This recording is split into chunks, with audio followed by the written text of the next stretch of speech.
वो खबरें आपको दिखाएंगे जो बनेगी आज की सुर्खियां। और शुरुआत करते हैं आज की सबसे बड़ी खबर के साथ। दरअसल वाराणसी से आज प्रधानमंत्री नरेंद्र मोदी नामांकन करेंगे। सुबह 11:30 बजे से 11:50 के बीच में प्रधानमंत्री नरेंद्र मोदी नामांकन करेंगे और नामांकन से पहले गंगा और काल भैरव की पूजा अर्चना भी प्रधानमंत्री मोदी करेंगे।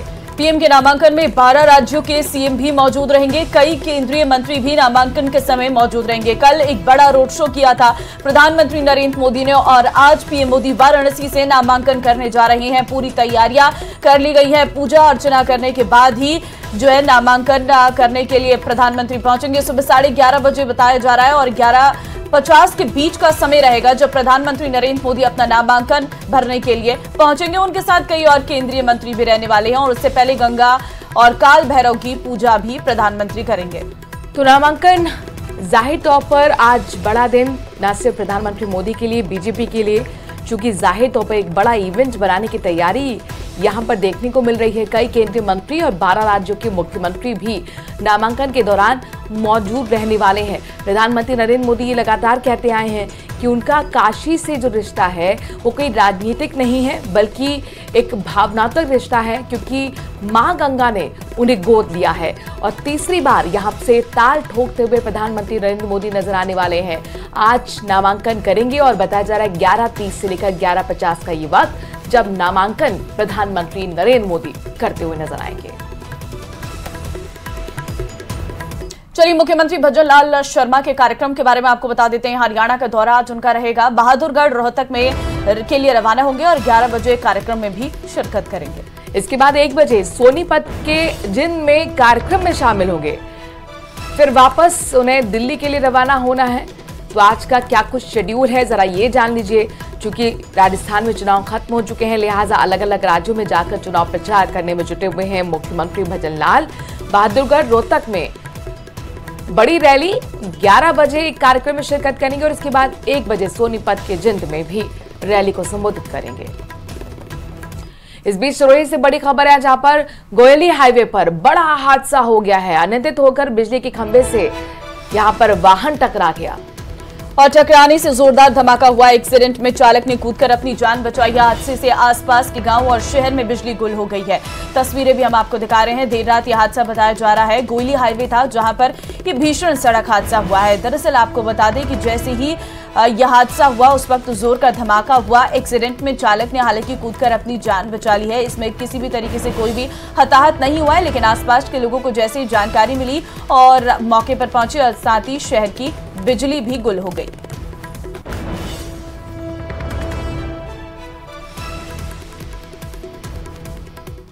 और अब कोटा से बड़ी खबर आपको देंगे, जहां पर कोचिंग नगरी में एक और स्टूडेंट लापता हुआ है। रिजल्ट आने के बाद 12वीं क्लास का छात्र लापता हो गया है।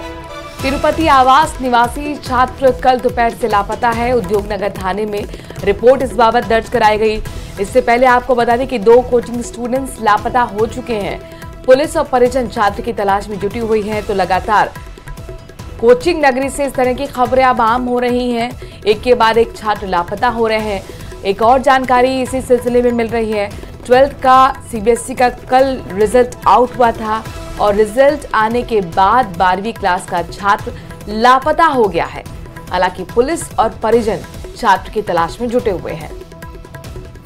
ये कोई पहला मामला नहीं है। बीते कुछ हफ्तों में इस तरीके के मामले निकलकर सामने आ रहे हैं और कोचिंग नगरी में ही 2 और छात्र भी इसी तरीके से लापता हुए हैं, जिन्होंने अलग अलग नोट्स भी लिखे हैं और उससे जानकारी भी हासिल की जा रही है। फिलहाल ये तीसरा मामला निकलकर सामने आ गया है बीते कुछ दिनों में ही, जहां पर एक और स्टूडेंट लापता हो गया है। कल सीबीएसई 10वीं और 12वीं का रिजल्ट आया था और रिजल्ट आने के बाद ये 12वीं क्लास का छात्र लापता हुआ। इसके पीछे के कारण क्या है, आखिर क्यों छात्र लापता हो रहे हैं, इस पर लगातार जांच की जा रही है। ओम प्रकाश संवाददाता इस वक्त हमारे साथ है। ओम प्रकाश, कोचिंग नगरी में एक और स्टूडेंट के लापता होने की जानकारी सामने आ रही है। जी, लगातार दूसरे दिन एक और ये कहा जा सकता है कि स्टूडेंट लापता हुआ है। हालांकि 12वीं का जो रिजल्ट आने के बाद से वो लापता है। कोचिंग नहीं कर रहा था, लेकिन यहीं का रहने वाला एक जो छात्र है, रायपुरा इलाके से अपने घर से दोपहर को निकला था और मोबाइल घर पे ही छोड़ दिया था और अभी तक उस छात्र का कोई सुराग हाथ नहीं लग पाया। परिजनों ने हालांकि उद्योगनगर थाने में गुमशुदगी दर्ज करवाई है और पुलिस की गुहार लगाई है कि जल्दी से जल्दी उस छात्र को दस्तयाब किया जाए। लेकिन फिलहाल छात्र कहाँ है, ओम प्रकाश, लेकिन काफी वक्त बीत चुका है। दूसरा ये, क्या कोई नोट भी बरामद हुआ है? अभी तक तो पुलिस को इस छात्र के बारे में नोट बरामद नहीं हुआ, लेकिन इससे पहले जो दो छात्र लापता हुआ था, उन दोनों कोचिंग छात्रों के कब्जे से, जो उनके कमरे से नोट बरामद जरूर हुए थे, जिनमें दोनों ने अलग अलग। चलिए, बहुत बहुत शुक्रिया ओम प्रकाश, नजर बनाए रखिएगा। फिलहाल के लिए बहुत बहुत शुक्रिया। जयपुर से इस बीच बड़ी खबर है। भट्टा बस्ती इलाके में दो पक्षों में कहासुनी हो गई और इसके चुके हैं और अब 4 जून को 266 प्रत्याशियों की किस्मत का फैसला होगा। मतगणना के लिए निर्वाचन आयोग की क्या तैयारी है, इस रिपोर्ट के जरिए जानिए।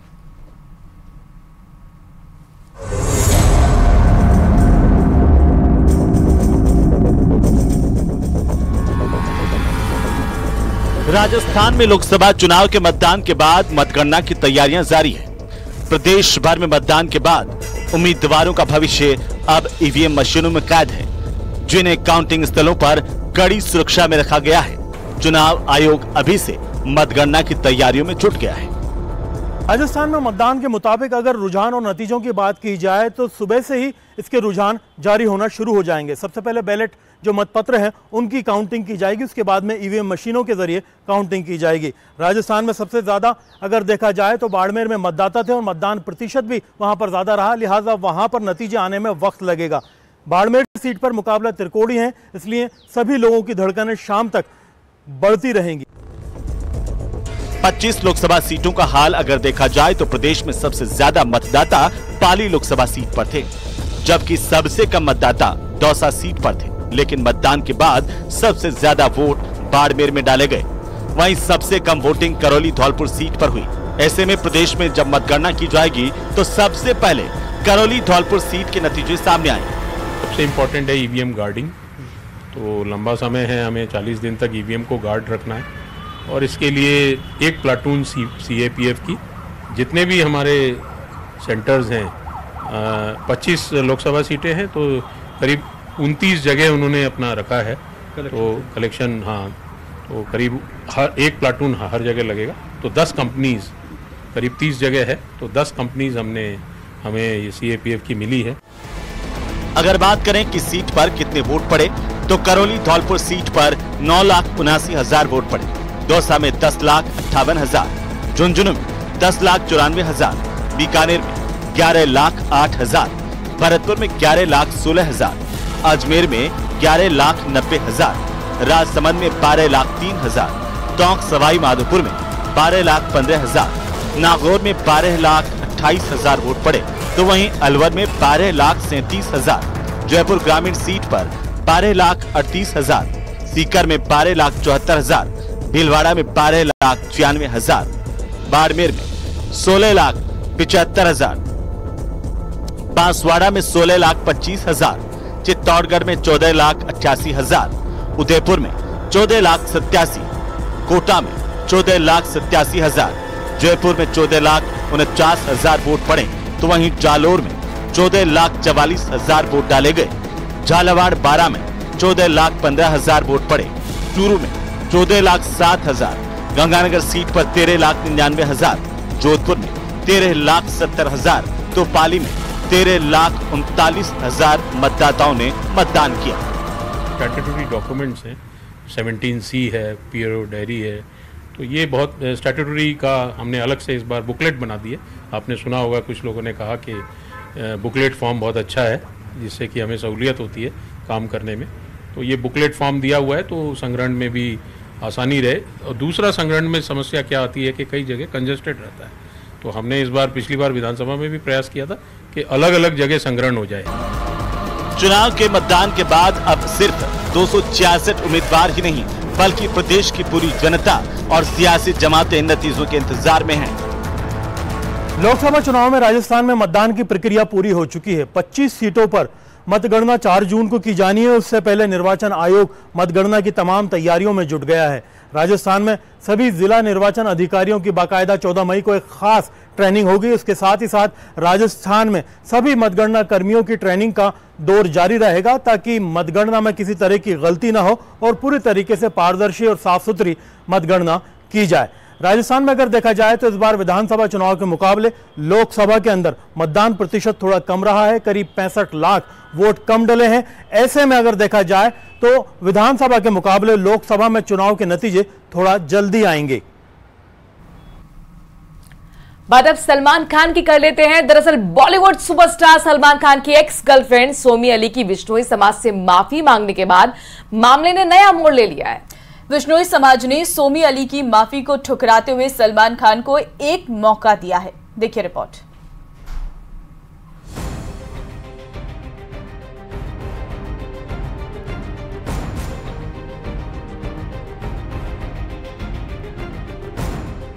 सलमान खान के लिए राहत की खबर। 27 साल पुराने मामले से मिलेगी राहत अपार।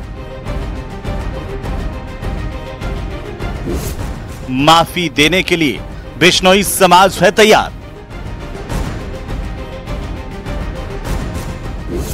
मंदिर आकर माफी मांगे सलमान।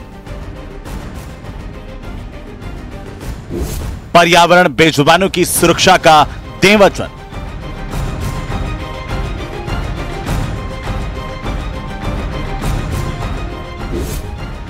सलमान मानेंगे बिश्नोई समाज की शर्त।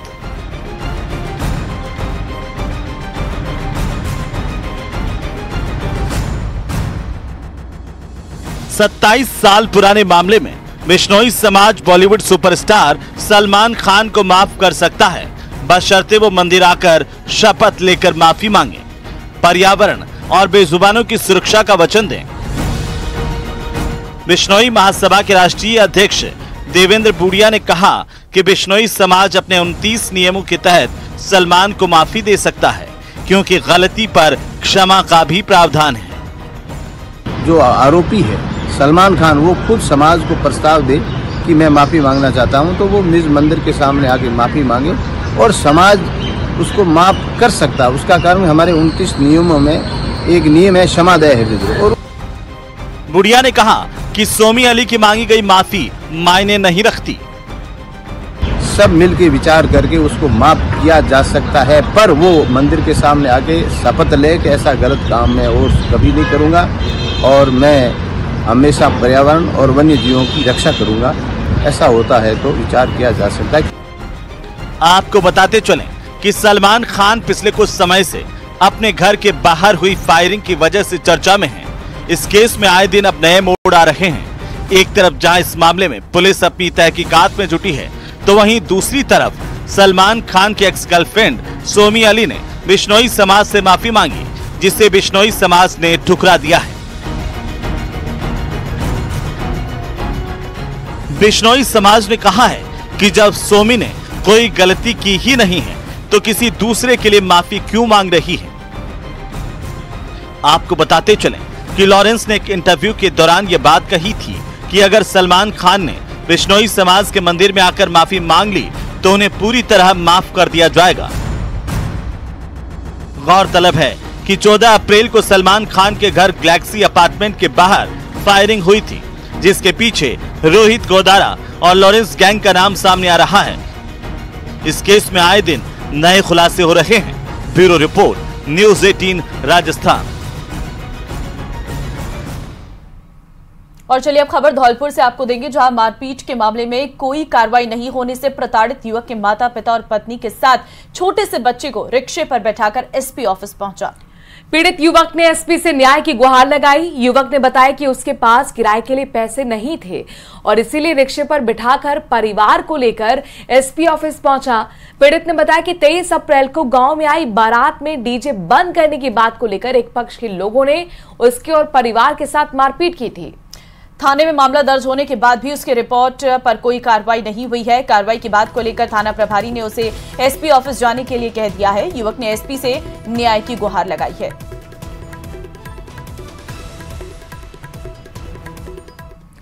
और अब बात प्रदेश में मौसम के बदलते मिजाज की करते हैं। आपको हम टीवी स्क्रीन पर दिखाने जा रहे हैं 3 तस्वीरें।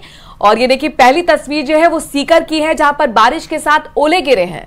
और दूसरी तस्वीर हम बीकानेर की आपको दिखा रहे हैं, जहां पर तेज बारिश के साथ ओले गिरे हैं। और तीसरी तस्वीर दौसा की है, जहां झमाझम बारिश का दौर हुआ है। मौसम में अचानक आए बदलाव के बाद लोग मौसम का लुत्फ उठाते नजर आ रहे हैं। लेकिन ओले गिरने से हालांकि किसानों के चेहरे में चिंता की लकीरें जरूर देखने को मिल रही हैं। चूंकि बेमौसम बारिश जाहिर तौर पर फसलों के लिए अच्छी नहीं है, लेकिन कुल मिलाकर आम लोगों के लिए गर्मी से राहत देती हुई जरूर। वहीं बीजेपी नेता और बिहार के पूर्व डिप्टी सीएम सुशील मोदी का निधन हो गया है। सुशील मोदी कैंसर से पीड़ित थे और लंबे समय से बीमार चल रहे थे। 72 साल के सुशील मोदी ने दिल्ली एम्स में आखिरी सांसें ली हैं। काफी समय से दिल्ली के एम्स में उनका इलाज चल रहा था। पीएम मोदी, सीएम भजनलाल शर्मा, नीतीश कुमार समेत कई बड़े नेताओं ने सुशील मोदी के निधन पर दुख जताया और उन्हें श्रद्धांजलि दी।